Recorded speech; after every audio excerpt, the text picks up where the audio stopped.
Hello, everyone. Welcome to LOA Uncorked. This is Holly. And this is Gina. And Gina and Holly aren't together again today. Yes. No, not Yes. again. Okay, we're not together today. I was thinking about this today, This though. is I a think this first. is, it is a first. I think we did some of this during the pandemic, but it was just you and I. So we didn't have Right. a beautiful, lovely guest. So I I was know. thinking today, this is probably going to be good for us because I think I'll talk over you less and you'll run into me less because we have to like coordinate it better. So I actually think our skills will improve from a Our distance. skills That's might the improve. thing. Well, we want a good showing for our genius today. I'm going to call her a genius. We Absolutely. so admire her work, and there was no way we were going to change this date. We have been looking forward to it, and it snowed, and we can't get together, and that's the real truth. But we Mhm. are carrying forward. So thank you, everyone, for being here, and I can't wait to talk about our guests. So we have Dr. Jude Currivan in the house, LOA today, and we are excited. She's, wait for it, a cosmologist, planetary healer, a futurist, and an author. Okay, best-selling. She's has written the Cosmic Hologram, and her story is now out. Her latest, greatest, The Story of Gaia, the big Mm. breath and the evolutionary journey of our conscious planet. I love that title. I want to know whether this is a love story or something. We're going to ask, okay? And Mhm. she's also like, listen, so Gina, you and I are business women. Yeah, The, yeah. we she actually shares that with us. She was a senior international businesswoman, and she's a member of the Evolutionary Leaders Circle and the co founder of Whole World View. She Mm. holds, wait for it, Gina, this is going to scare us. She I holds a know. PhD in archaeology. I'd like Hmm. to go on a dig. Have you been? Yeah, Well, maybe we can ask her if she's been on yeah, digs. She for has. sure. She's saying yes. That would be Hmm. fun. We'd have a good time at the dig. And a master's degree from Oxford University, especially in cosmology and quantum physics. Oh my And God. I I know. know. Okay. And integrates leading edge science, which we're going to talk about that, and universal wisdom teachings, which, oh, I love that subject, aiming to serve us and help us get through this thing called life, I Life. think. Mm. So, welcome, Dr. Jude, to the show. Wow. Holly and Gina, it's my great pleasure. And I had nothing to do with the snow that has meant the first time ever you two are not in the same studio. I know. I know. But we, like Holly said, we were on the phone until late last night, and you know, I do live quite a ways away, and so it would take me a bit to get there, and it'd be first thing in the morning. And I mean, we just got quite a bit here. Holly's much better off, but Mhm. I was just like, we can't cancel, but we have to improvise. And here we are, we're Here we improvising. are. We can Yes, do it. we can. If Dr. Jude can come and talk with us, we can figure out how to make this happen for sure. Absolutely right. And here we are. Well, thank you Beautiful. again. As Holly said, it's a real privilege to have you and host you on the show and share you with our audience today.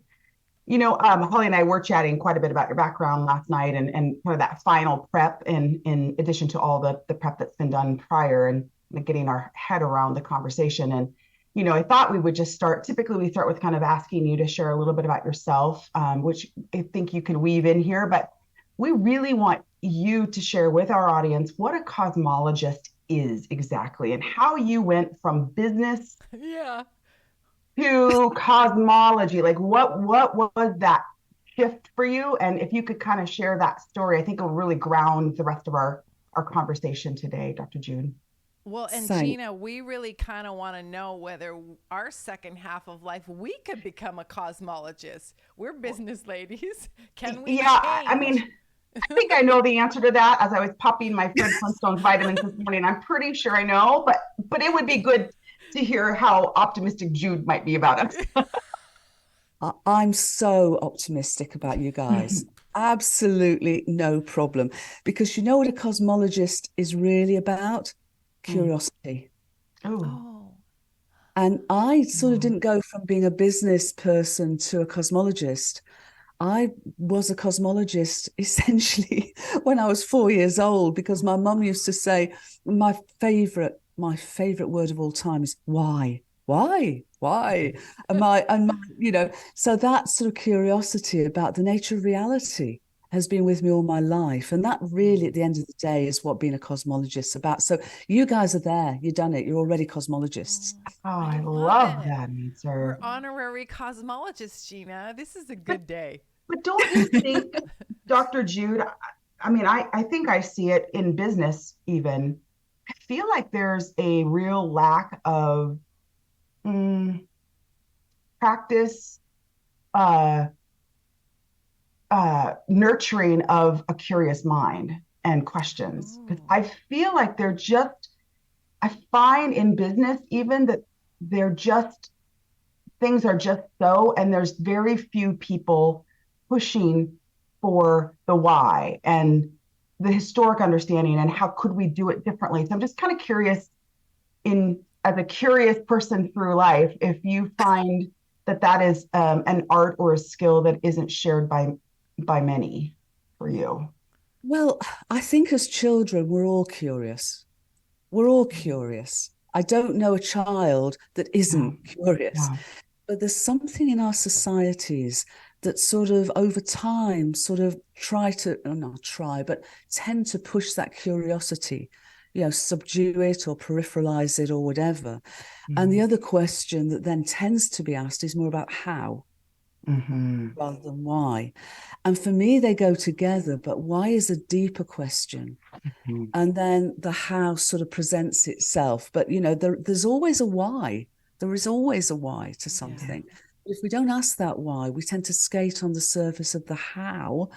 And that can get us caught, it can get us caught in all sorts of boxes and cul-de-sacs and dead ends, my sense is that the reason that we tend to ask how rather than why is very related to, I think, our collective worldview. Because over the last couple of 100 years, despite, all of the pioneering work of the quantum physicists and Albert Einstein and others 100 years ago, we still pretty much live in what I call a mechanistic Mm. society. Mhm, And that society and that mechanism is really based on the old paradigm, which is still pretty prevalent, that our world is just material and made up of separate stuff. mhm, So on that basis, if that's the world, which is basically also without meaning or purpose, Right. then the question of why it sort of becomes superfluous, because that's how it is. So it's right. more about how and what we do about the house. And yet that paradigm, that worldview now, well, the paradigm is being completely turned on its head. Instead of, a universe that is essentially accidental and random and doesn't have innate meaning and purpose, Mm, things are, it's separate stuff. All of that now is being turned on its head by leading edge science, by scientific discoveries. And what these are doing is they're converging really with ancient and universal wisdom teachings to reveal that our universe exists and evolves as a unified entity. It meaningfully exists and it purposefully evolves. So everything in it, including us, has meaning and purpose. And when we do that, we bring consciousness right in the center. mm. And then we can't avoid asking why. It's like, whoa, hang on. We've asked a lot of hows. This is really offering us an opportunity and a necessary call to dig deeper, to understand deeper, and to raise those questions of why. And I think it can answer those questions Yeah. far, far If better. nothing else, I think your work definitely shared with all of us that it's a responsibility and obligation to, and necessary to understand the Well, world we've in a been, different way than we historically have. Go ahead, yeah, Holly. sorry, Gina. I'm sorry. No, great. Um, so, I mean, we have been living in this world of separateness, that we Yeah. all, and we still see that today. And your work and the scientific community are now saying everything's connected. And when you speak about this universe and connectedness, is that the quantum field? So can we tie it back to what is the quantum field, and why is it necessary for us to understand that? Mm-hmm. Well, first of all, I'd say quantum is so last century. I love that. I love cutting edge Dr. Jude. You're right, but that is the buzz term, right? What are we going to call it? Let's rebrand the universe. She loves to rebrand everything. I love Dr. Jude. rebranding to something new and fresh. Yes. Holly, this is your time, my darling. This is the time. The thought of rebranding our universe, I love that it's in safe hands now. So that's Well, you might have to hear how she's rebranded other things before you say that, Dr. Jude. Nonetheless, she'll do it for you. Yeah. Oh, I know she will. I know. I've no doubt of that. Yeah. That's awesome. Basically, it's because we now know with all of these latest discoveries, and they really are at every scale of existence and across many different fields of research, that the appearance of our universe, it's energy matter, it's quantized energy and matter, and it's non-quantized space-time, actually arise from deeper non-physical realms of intelligence, cosmic intelligence and causation. And they do that as meaningful information. Let me take a step back here, because I think this is really vital to everything we sort of move on with. When we are having our conversation now, we're speaking words, okay? And our words in the English language are made up of an alphabet of 26 letters, A, B, C, D, through. Each letter of itself doesn't have any meaning. It's only when we bring letters together, and we could make them into gobbledygook, but we make meaning of them in words, in sentences, in poetry, in books, in songs.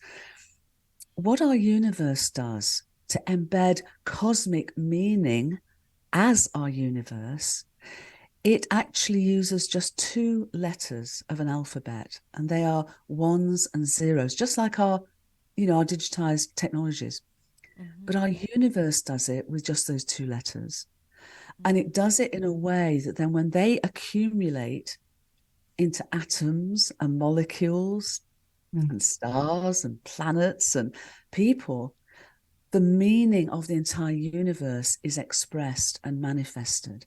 So instead of quantum energy matter or non-quantized space-time, we need to start thinking more about meaningful information expressed as the appearance of our universe.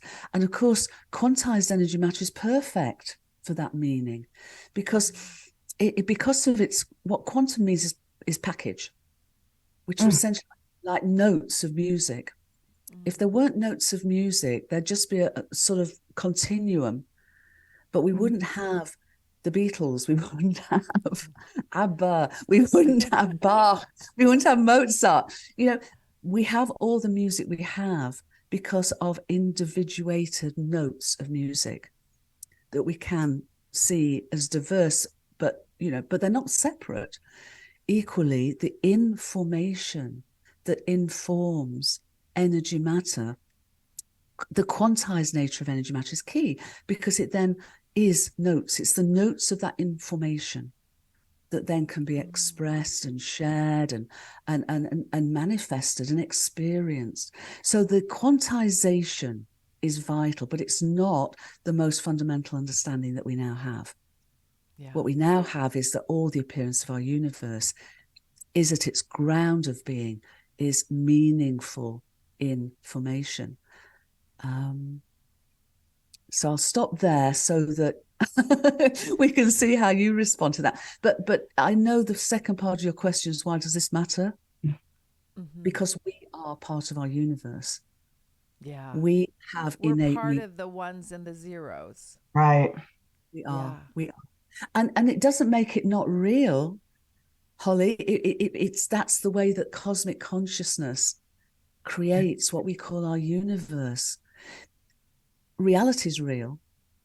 But separation's an illusion. That's the point. Our universe exists and evolves as a unified entity, meaningfully and purposefully.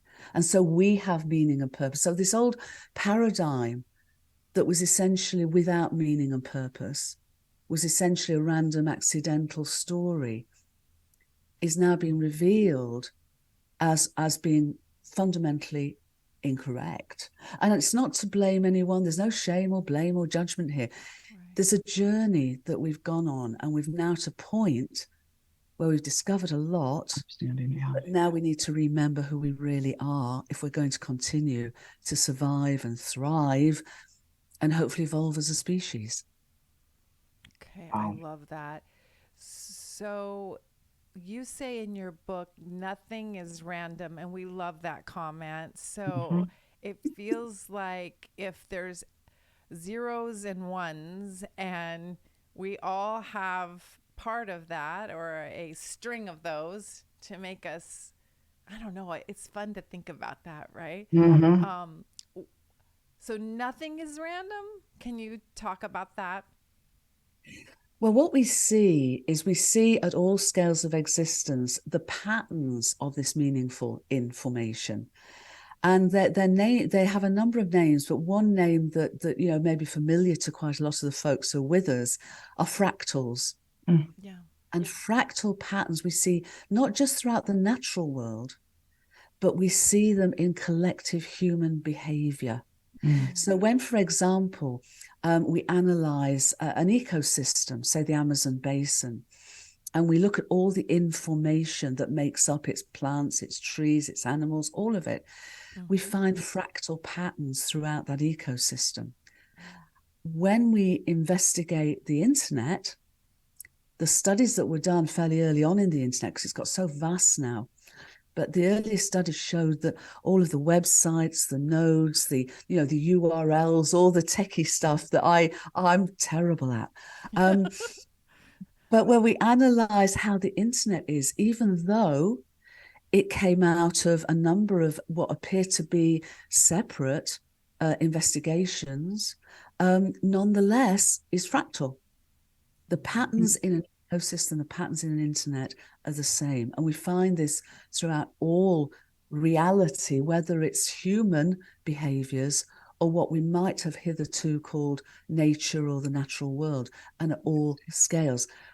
So because we're seeing these patterns and we know that they represent this informational reality, and we've got much else to show us this too, it means we can see ourselves and our roles in the world and who we are in very different ways than we've been doing so over the last couple of 100 years. But this is the sort of way in which the ancients understood. Universal wisdom teachings, tell us that mind and consciousness aren't something we have. They literally are what we and the whole world are. They tell us that we're part of this interconnected, interdependent web of life. We are. They tell us that reality is meaningful and purposeful, and it is. And ultimately, the deepest of those traditions tell us that we are co-creators of a universe of love. And we are, and it is. I love that. And so the story of Gaia is, I should ask you instead of assuming why you wrote that. So why did you write that? And was the timing of this book divine? Everything's divinely timed, but was the timing of this book such that it's a reminder to us when we live in so much fear right now that, we fear the, war, nuclear weapons. We have an economy that's in the dumps. We have stuff going all over the world. Systems that do no longer serve us. And so maybe they don't go together with your book, but maybe you can just kind of talk about that, because it feels like fear is running rampant. Maybe that's a way to control everybody, but what's your thoughts on that? I agree. I feel the book wrote me, actually. Mm. And it wrote me when it was ready to write me. And, going back 5, nearly 6 years, my previous book, The Cosmic Hologram, was the same thing. And the Story of Gaia is the second of a trilogy. So we have The Cosmic Hologram, which is about understanding all of this. The Story of Gaia is more about experiencing this. And then the third book in the trilogy, I hope, if I'm privileged enough that it considers me okay to write through me, then Sure of that. Oh, God, I love that. very kind, will be about embodying what is coming forward. So the Story of Gaia, and all of this is based on the latest evidence. So, when I wrote The Cosmic Hologram, I noticed that the evidence that I was including in there was so recent. And even after that's been written, more evidence has come forward that I talked to in the Story of Gaia. But this is so recent. These are discoveries that are maybe, were literally up to the time when I had to submit the manuscript. Oh, wow. Of the books. They're that recent. And most of them, the ones that I cite, are probably no more than 5 to 10 years old at max. So it's like the evidence is coming forward now because we need the evidence to come forward now. Yeah. Because a lot of people, would say, I mean, when I've said these things all my life, and people say, well, show me the evidence, show me the evidence. And fair enough. But it's only really been recently that the depth of evidence and the breadth of evidence is able to be shared in this way. And it's not just by me, of course, it's by many, many, many others and many thousands of researchers. But nonetheless, it seems that, yes, there is a divine timing in bringing this forward because we need to hear this message now, it seems to me. And we need it to be based on authentic, evidence that can't be just swept under a carpet. Because this to me is the only authentic hope we have as a species, because this is showing us that we literally are inseparable. We're diverse, we're each unique, but we're inseparable from each other, from our planetary home Gaia, from the whole universe. And this is such a profound and I think important message for us as a species at the moment. So it's the work that you are doing is part of this human awakening and evolution around, what has been and what really is, and really showing up and engaging in life and in the world, in the universe, in a way that is evolved from what it was. Because I feel like there is this awakening happening within us all, within the human race, that I just hope we're not too late for. With the shape of the world and the state of affairs, and and I think about it just within our relationship to Earth. You think about it in relationship to all matter, which again, not enough Flintstones vitamins this morning for me to get that out of my head, but Flintstones. The impacts, just thinking about the Earth and Gaia, I just hope we're not too late. So I would love your thoughts on that. Well, Give some hope, Dr. Jude. I'll do her that. book is hope. Right? I know it is. Yes. For those who haven't read it, share, please. Her book. Her books are hope. I thank you. And I guess that was my sense of being able to serve, to bring them forward in that way. And, I think it's really important that this is not a false hope. This is authentic. A dear friend of mine, Dr. Julie Kroll, said, unity isn't an ideal, it's real. Oh. Yeah. And we it think is. of it as an ideal. Yeah. But it isn't. It is the fundamental nature of reality.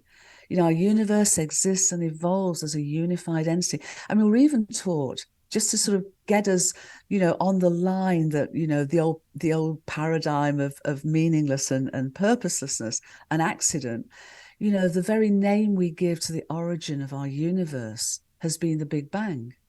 And it wasn't big, it was minute. We know that. That's always been a sort of a scientific in-joke. We know it was tiny. But Well, the was idea a Hollywood blockbuster is the Big Bang, right? the Big Bang. Absolutely. And the bang. I mean, if I was to ask the two of you, what comes to mind when I say bang? You shoot somebody. Yeah. Violent. Violence. For me, it's a Yes. violent term. Yes. Yeah. And chaos. Yeah. It's And like chaos. Yes. chaos, Mm-hmm. And yet we know and this is the absolute wonder of technology, we know because we can go back 13.8 billion years to the very origin of our universe and now understand that it began in the most minute way. Yes, that we understood before. But instead of a bang, it began in the most incredibly ordered, fine-tuned, exquisitely fine-tuned way. I mean, one in a trillions of times way, in the sense of how the laws of physics play together and how, universal constants fit together. Mm-hmm. It was extraordinarily fine-tuned. So instead of a big bang, I describe it as the first moment of an ongoing big breath. So as space has expanded ever since and time's moved forward, this great breath, our universe's breath, our universe soul's breath. And that again was something that the ancients spoke to, the ancient sages, the wise teachers of ancient India. The Vedic scholars called it the breath of Brahman. And when I say big breath and ask you, how does that make you feel?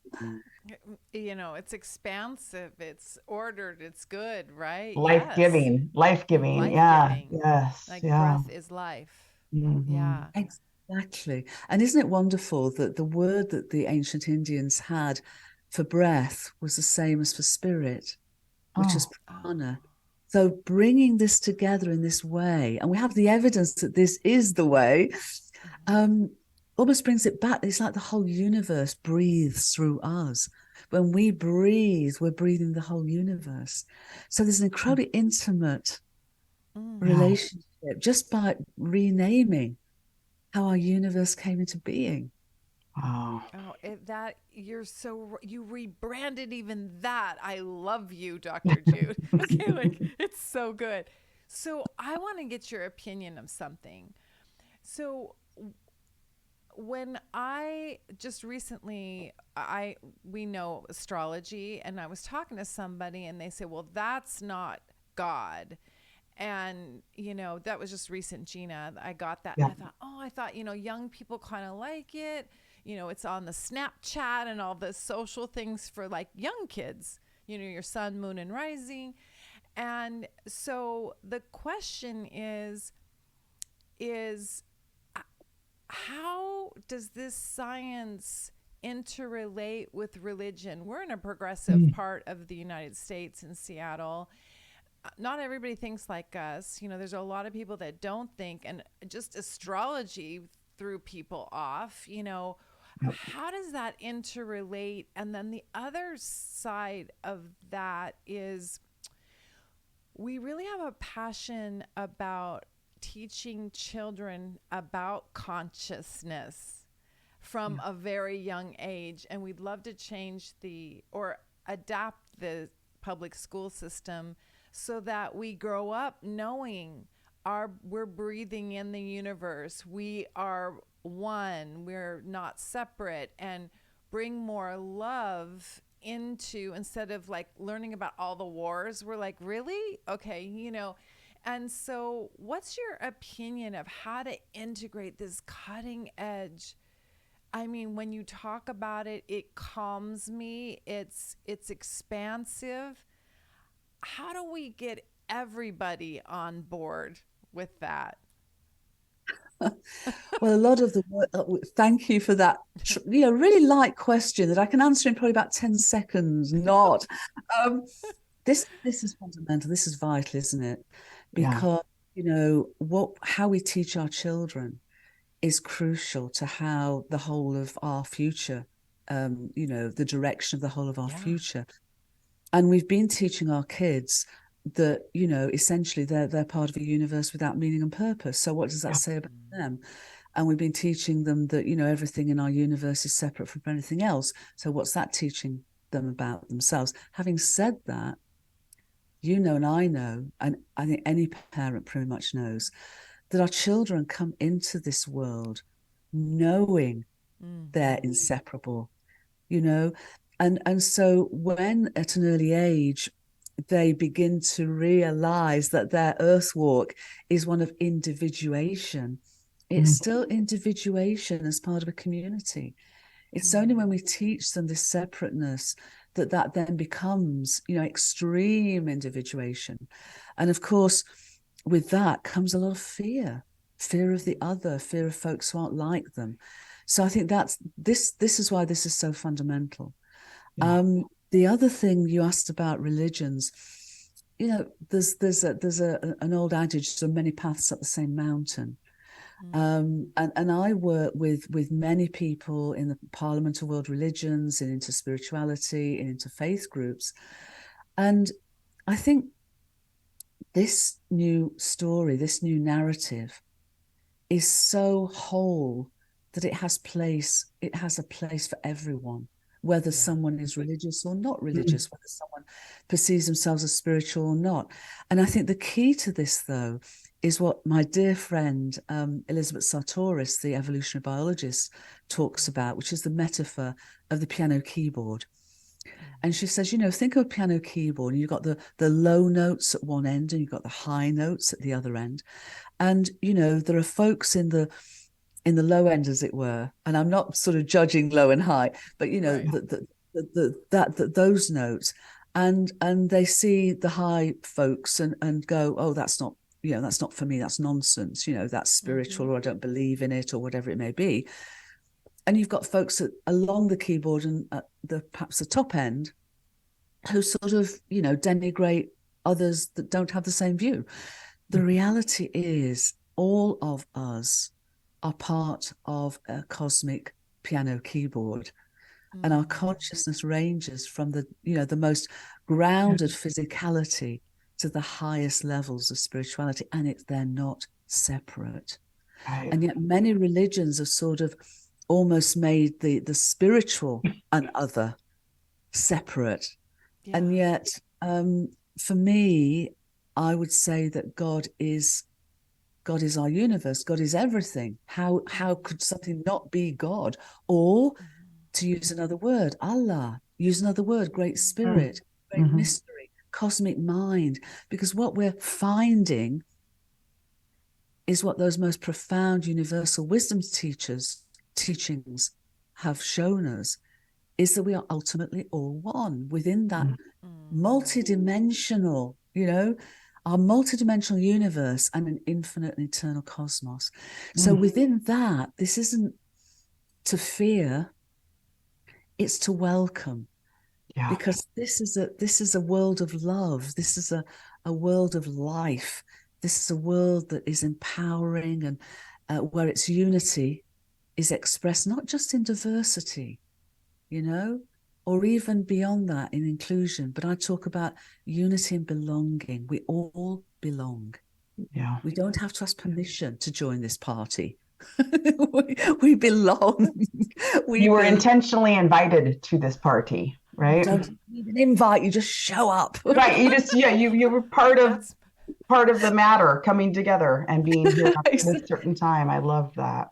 Exactly. I love that. Well, I really feel that the life we're in right now, the time we're in, is really pushed myself. I know Gina as well, because we talk about it, about being judgment free. And what we have these badassery principles, and one of them is the only diet we endorse is the judgment free diet.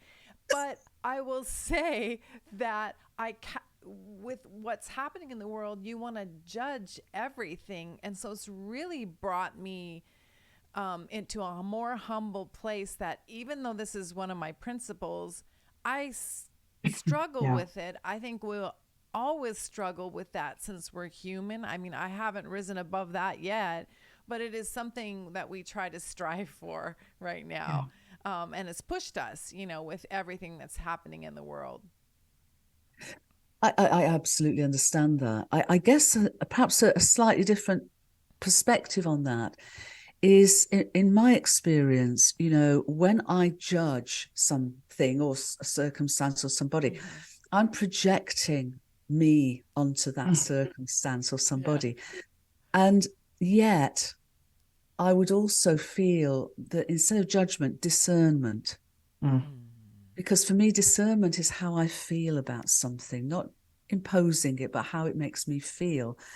And, if somebody is cruel, if somebody acts in a cruel way, I would discern that that is not a life-enhancing behavior. And so I would not just go away and not say anything. And I've had many circumstances in my life where, I've said something, but I've said it from the heart. And I've not said, oh, you make me, or I this. It's I feel this. Yeah.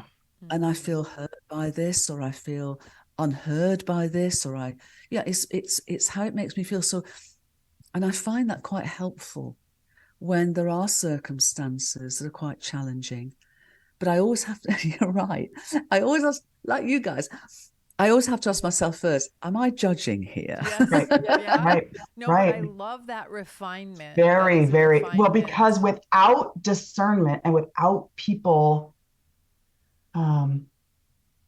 putting some of those bumpers up and sharing how behavior makes you feel, I think we're enabling some of those systematic behaviors in our world that have brought us to today in both positive and negative ways. And so how do we continue to evolve in a loving, positive way and create structures and systems and human engagement with one another that supports the more loving universe? And I think discernment, and some people being willing to say, we can do better as humans. Let's do better as humans. Exactly. And start with ourselves and start with ourselves. Yeah. Absolutely. I love that. So I'm a math girl. I want to go back to zeros and ones. I can count those really fast. So, and maybe that's not exactly what we're talking about, but I think, okay, can we, Dr. Jude, move around the zeros and the ones and manifest things? How do we play with this universe to consciously create a life that we've dreamed of? We talk about that day and night here in our podcast, and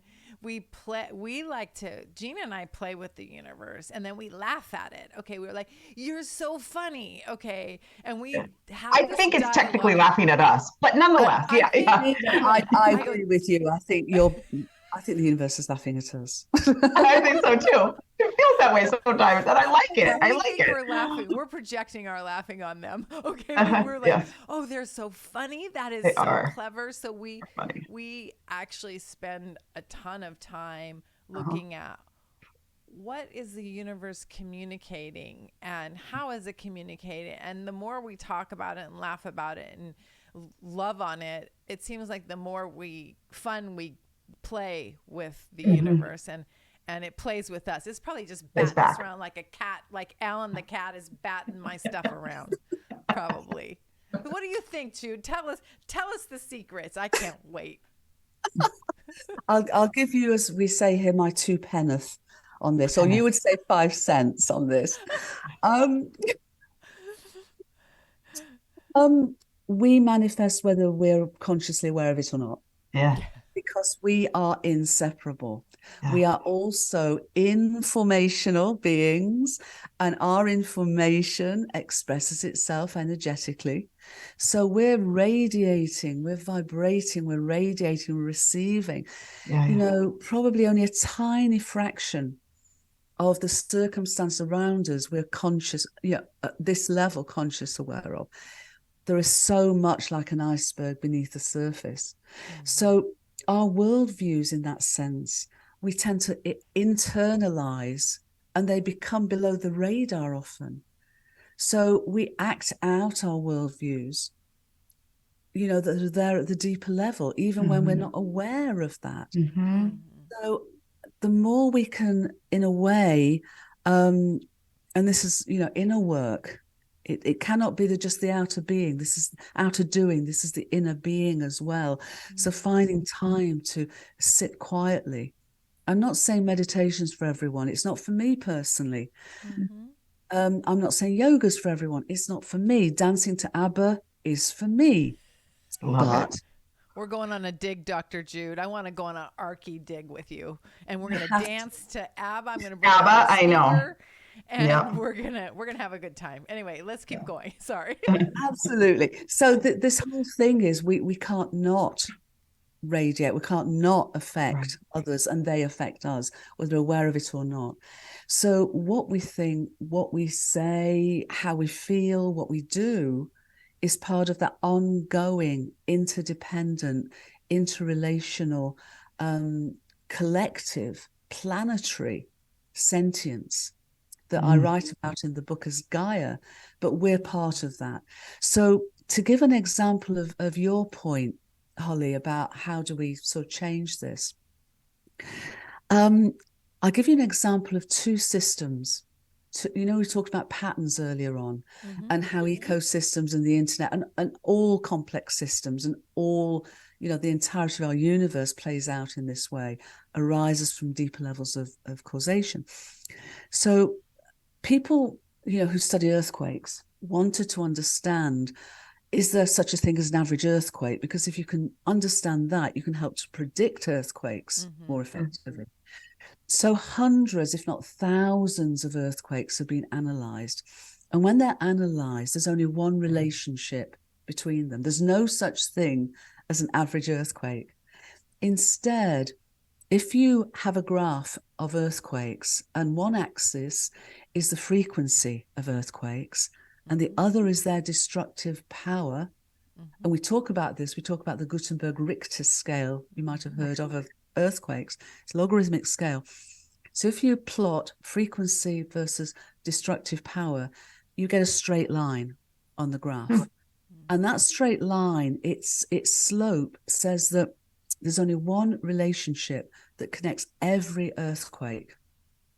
An earthquake of twice the power, logarithmically, is 4 times less likely to happen. That's it. Okay. Thousands, from the hugest earthquakes to the tiniest, just that relationship. Now, let's look at something else. Let's look at human conflicts, which you wouldn't think would have anything to do with earthquakes. Well, at the end of the Second World War, a researcher called Lewis Richardson analysed conflicts from world wars down to regional wars, down to smaller scale conflicts. And he plotted them on a graph. And he plotted the frequency against the destructive power. And in this case, it was the number of human deaths. Okay. And then a couple of decades later, actually, researchers at the University of Miami, Neil Johnson, his team, looked at insurgencies in Iraq and Afghanistan and graphed deaths and frequencies. When all of those were graphed, there was a single relationship. And it was the same as the relationship between earthquakes. A conflict of twice the number of fatalities, logarithmically, is roughly, it's a little bit different on the slope, but the relationship is the same. A conflict that kills twice the number of people, logarithmically, is around 4 times less likely to happen.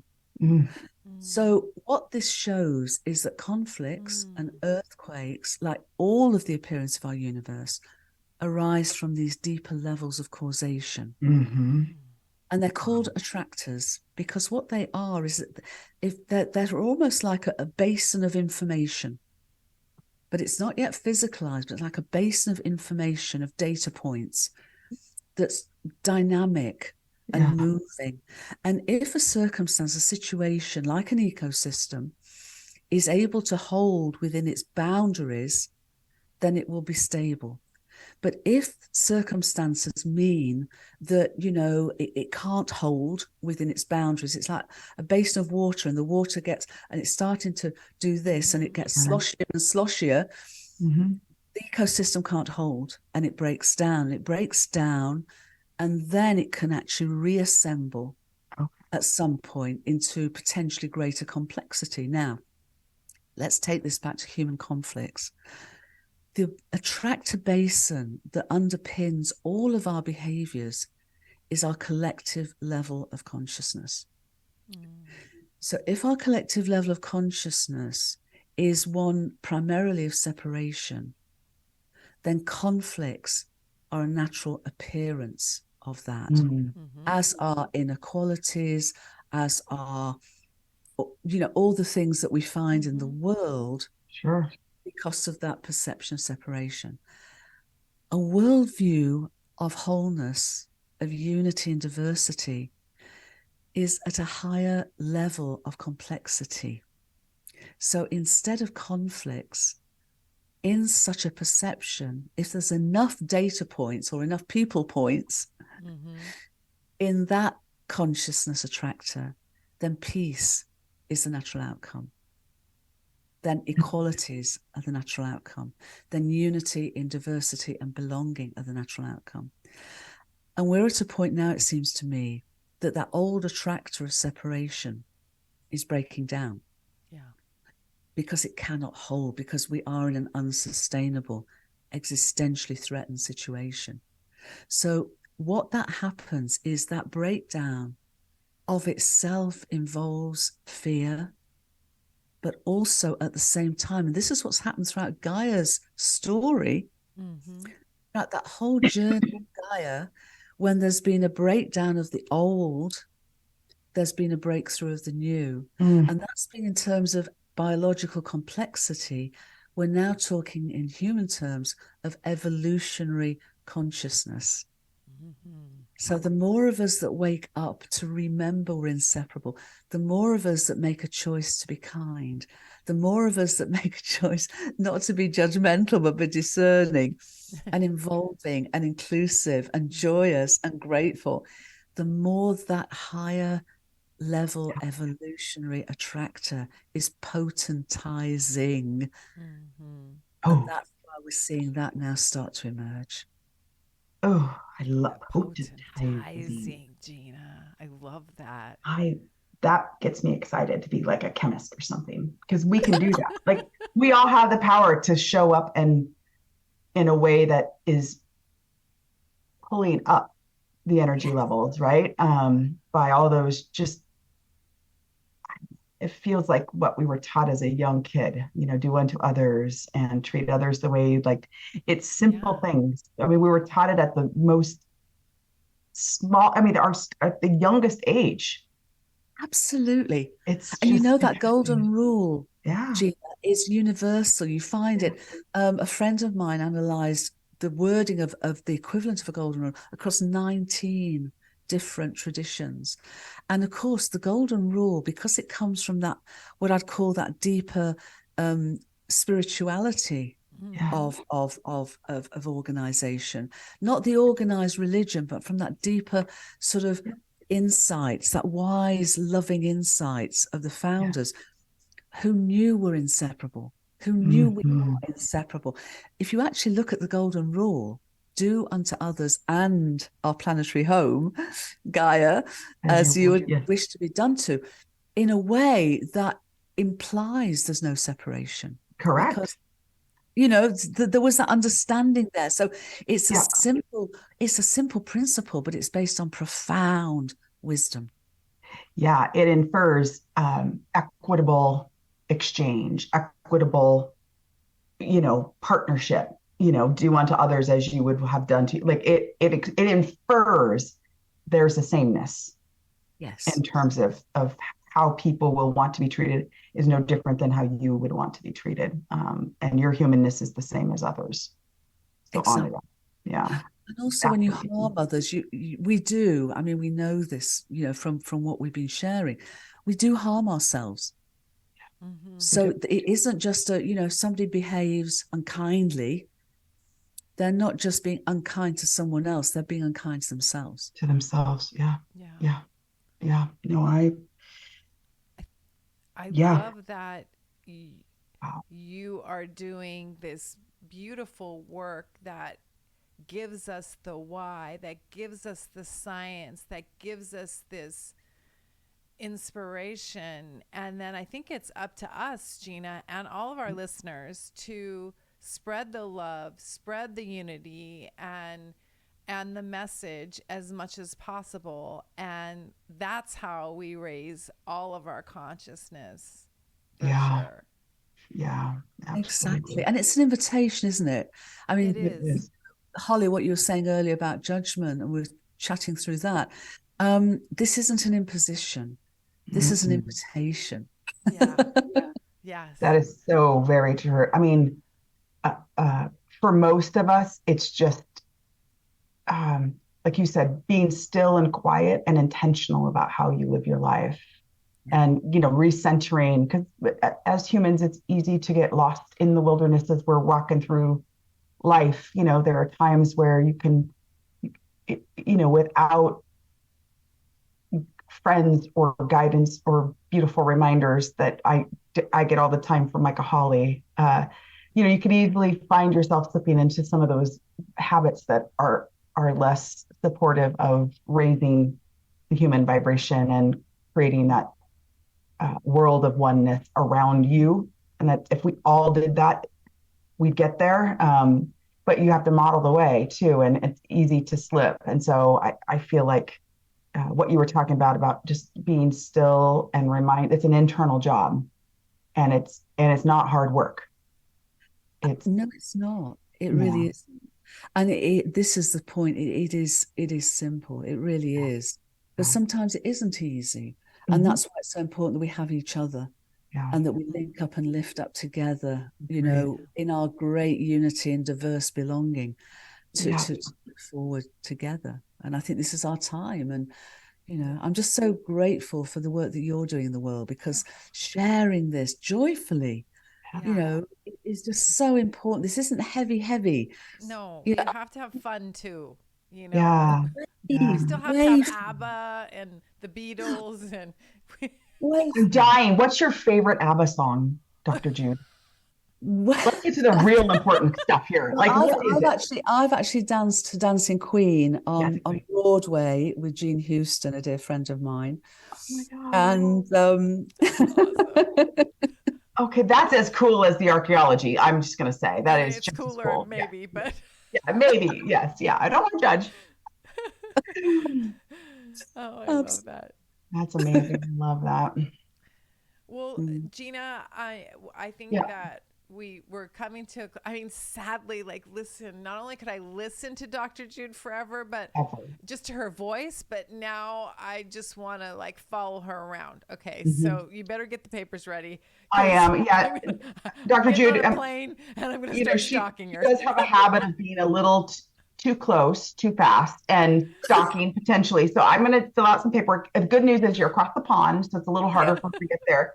But just in case she makes her way to your hometown, I'll make sure to get the paperwork ready for you. So thank you. Keep her just at a safe distance. So kind. Yeah. Keep her out with the paparazzi. Yeah. That's right. That's right. Well, yes, we had so many questions. We could talk to you forever. But is there anything that, and Gina, you too, since I can't see you and communicate in the same way, if there's anything that we missed that we need to cover, or Dr. Jude, is there something that you'd like to leave our audience with? Both of those. Thank you. First of all, it's been wonderful to be with you. And there's just probably two things. I think just to re-emphasize living our lives by the golden rule. If we just remind ourselves and re-heart ourselves of that, because it's a re-hearting, isn't it, of this deep understanding. And the other thing I'd perhaps finish with is that this may seem very, very big to a lot of folks, but actually, going back to what we said in the beginning, the universe breathes through each and every one of us. And, we are its microcosmic co-creators. So, we are meaningful, purposeful, incredibly important to its evolutionary impulse and our planetary home's evolutionary impulse. So in whatever way calls for each of us. I'd say with all of this, act local, feel global, Ooh. and think cosmic. Oh, God, Oh, I love that. that's a Whew, mic that's drop, Dr. Jude. good. Oh my Think God. cosmic. Gina, you're not going to get that out of my vocabulary now. I'm gonna get one of those helmets that are like with the little things, and I'm gonna walk around because I'm thinking cosmic. with with with the slogan around. I like that. I Yeah. Oh, like I that. love that. Well, listen, I'm so sad to leave this conversation, but we have to go. We will link everything in the show notes, how to get a hold of Jude, where to find her books. We've got all that covered. And I just love you. Thank you so much. My admiration for you and your work and all that you do is expanded. I know our audience is going to be expanded and more hopeful and loving after your conversation. So thank you so very much. Thank you, Holly. Thank you, Gina. It's been just my wholehearted joy to be with you today. And I love how you reframe science really just is all about the heart. I mean, once you understand it, it still comes down to what makes us all human and whole. So, God, it's just beautiful. Thank you. Thank you for the time this morning. Yes, Thank you, thank Gina. you. And it is indeed, this emergent cosmology is a science of love. It's a science of love, a science of life. That's beautiful. Mm. All right. Everyone, thank you for joining us. Bye, everyone. Wow.